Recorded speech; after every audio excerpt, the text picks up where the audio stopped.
moral generasi muda di era globalisasi. Permasalahan dekandensi moral yang melanda kehidupan masyarakat Indonesia, terutama generasi muda, sehingga membahayakan kelangsungan hidup bernegara. Generasi muda yang tidak mendapatkan pendidikan karakter yang memadai dihadapkan pada pluralitas nilai yang melanda Indonesia sebagai akibat globalisasi, sehingga mereka kehilangan arah dan pegangan untuk mencontoh perilaku yang sesuai dengan Pancasila dan budaya bangsa. Dekandensi moral itu terjadi ketika pengaruh globalisasi tidak sejalan dengan nilai-nilai Pancasila, tetapi justru nilai-nilai dari luar yang tidak sesuai dengan Pancasila yang dicontoh generasi muda Indonesia. Contoh dekandensi moral: yang pertama, penyalahgunaan narkoba. Yang kedua, pergaulan bebas tanpa batas. Yang ketiga, rendahnya rasa hormat kepada orang tua. Yang keempat, menipisnya rasa kejujuran. Yang kelima, tawuran di kalangan pelajar. Yang keenam, pencabulan dan pemerkosaan. Cara mengatasi dekandensi moral: yang pertama, pengawasan dan perhatian orang tua. Pendidikan karakter akan lebih mudah dilakukan sejak anak berusia dini. Hal ini berkaitan dengan tumbuh kembang anak terhadap pengenalan lingkungan sekitar dan tentu menuntut bimbing orang tua. Yang kedua, pendidikan karakter pada anak sejak dini. Pendidikan karakter akan lebih mudah dilakukan sejak anak berusia dini. Hal ini berkaitan dengan tumbuh kembang anak terhadap pengenalan lingkungan sekitar dan tentu menuntut bimbing orang tua. Yang ketiga, penegakan hukum atas pelaku kejahatan. Hukum merupakan salah satu tonggak bangsa dalam memberantas dekandensi moral, karena hukum memiliki fungsi dalam menegakkan dan melindungi kepentingan manusia, menjaga ketertiban, dan mengatur masyarakat untuk mewujudkan keadilan sosial.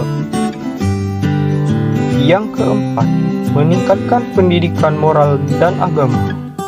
Moral erat kaitannya dengan pendidikan agama, sesuatu kepercayaan yang lahir pada diri setiap manusia dan dianggap suci, serta menyangkut suatu kekuasaan yang diyakini lebih besar dari segalanya. Untuk itu, pendidikan agama sangat penting diterapkan khususnya kepada anak sejak usia dini, di mana moral dan akhlak manusia diasah melalui pendidikan agama. 5.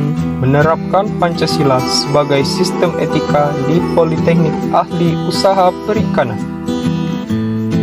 Yang pertama, ketuhanan yang Maha Esa yang dapat kita contohkan adalah mengadakan acara keagamaan seperti kajian-kajian tentang keagamaan. Yang kedua, kemanusiaan yang adil dan beradab.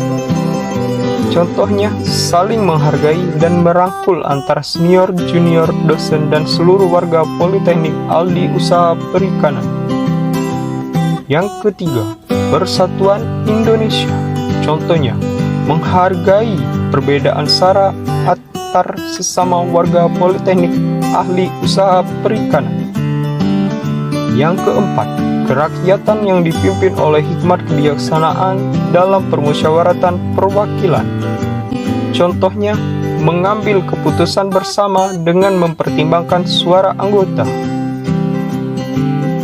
Yang kelima, keadilan sosial bagi seluruh rakyat Indonesia.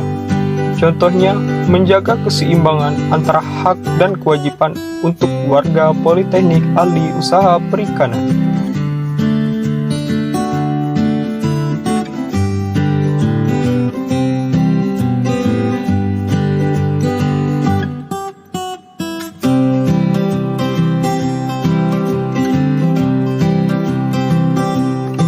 Kesimpulan, berdasarkan materi dan contoh perilaku di atas, dapat disimpulkan bahwa penerapan Pancasila sebagai sistem etika di dalam kehidupan bangsa Indonesia terdapat dua macam penerapan, yaitu penerapan perilaku yang sesuai dengan Pancasila sebagai sistem etika